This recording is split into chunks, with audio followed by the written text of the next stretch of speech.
Every minute of every day, in hospitals across Australia and New Zealand, surgeons work with other members of the medical profession to save lives.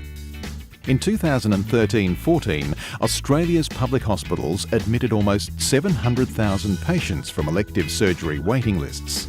In New Zealand, there are nearly 160,000 patients receiving elective surgery each year, 40,000 more than there were 5 years ago.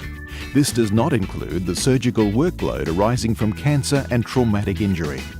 So, who trains our surgeons, and how do we ensure they are delivering the highest possible standard of care?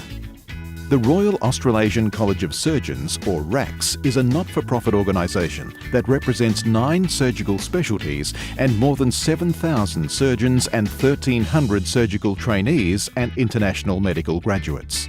The college also supports healthcare and surgical education in the Asia-Pacific region and is a substantial funder of surgical research.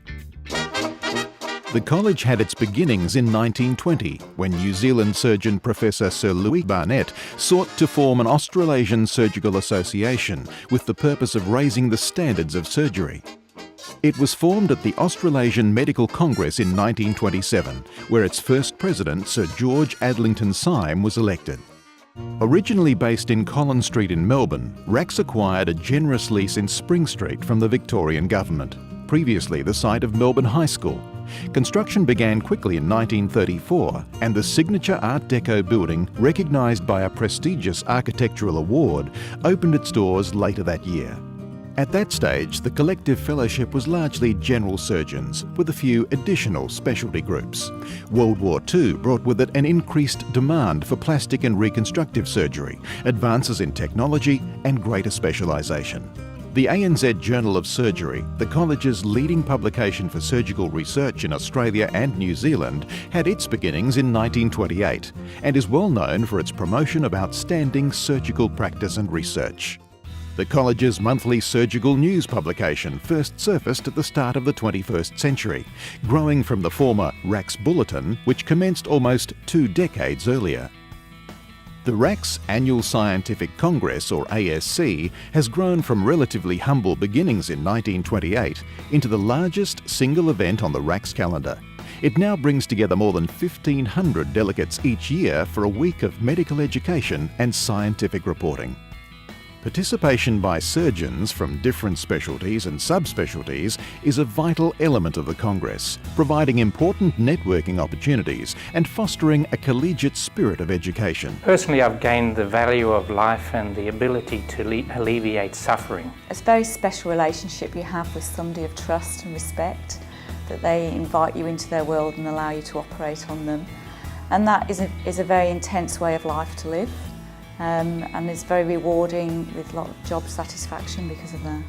It's given me the opportunity to develop in areas of science, learn things, improve communication skills, and learn things like management and governance. So it's a very wide-ranging occupation that gives us lots of opportunities. RACS has a long-standing track record in high-impact policy and advocacy. Since its successful campaign in the 1970s lobbying for the introduction of compulsory seatbelt legislation in Australia, RACS has continued to advocate on measures that will help reduce the scourge of road trauma, which leaves more than 30,000 Australians seriously injured or dead each year. Our trauma surgeons work tirelessly to heal and prevent alcohol-related trauma, lobbying to reduce the availability of alcohol through hours, outlets and taxes. The RACS Trainees Association comprises the next generation of Australian and New Zealand surgeons. RACSTA is the voice of college trainees, who total around 1,300 across the specialties. The college is also committed to expanding the number of women in surgical training and to ensuring that training programs do not disadvantage them.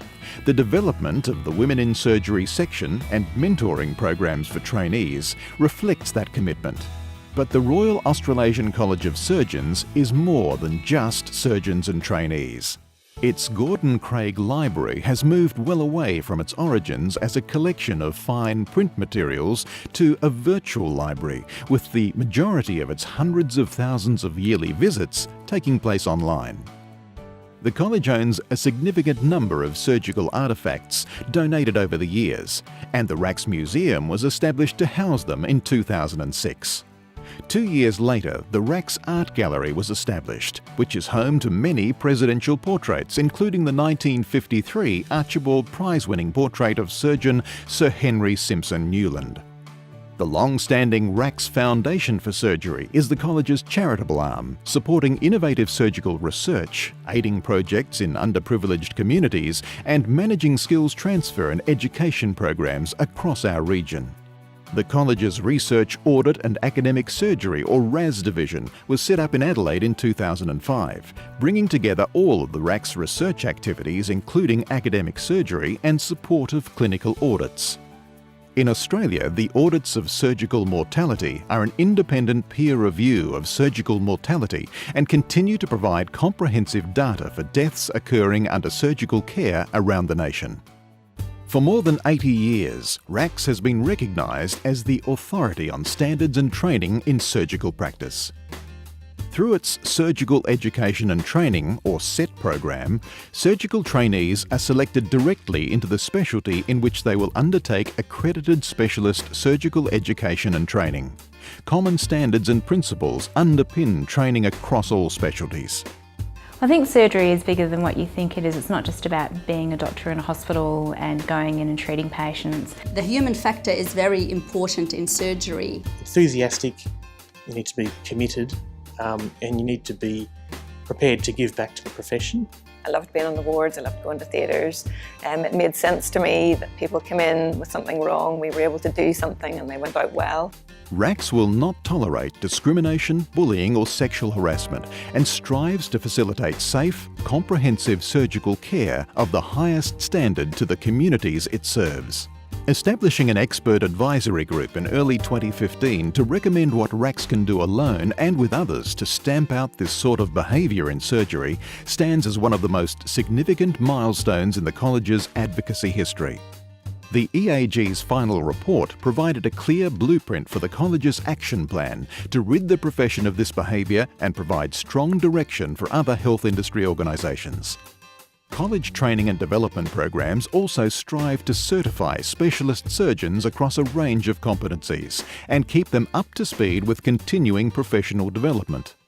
The RACS Fellowship has grown dramatically in the last century, from fewer than 1,000 surgeons in 1949 to more than 6,500 fellows today. The FRACS acronym at the end of a surgeon's name is testimony to the fact that they are specialists in their field, having reached the exacting standards of training and examination as required by the college. The college has a non-wavering vision to champion professionalism and standards in surgical practice and to deliver high-quality surgical education and training, support and enhance the contribution of surgeons to the broader community, and to develop and maintain strong relationships. Surgeons are uniquely placed to provide expert opinion on the health system and surgical care. Not only are they specialists in diagnosing, treating and curing medical problems, they are also integral in shaping the debate and influencing the development of Australian and New Zealand health policy. This is dynamic healthcare advocacy, and this is the Royal Australasian College of Surgeons.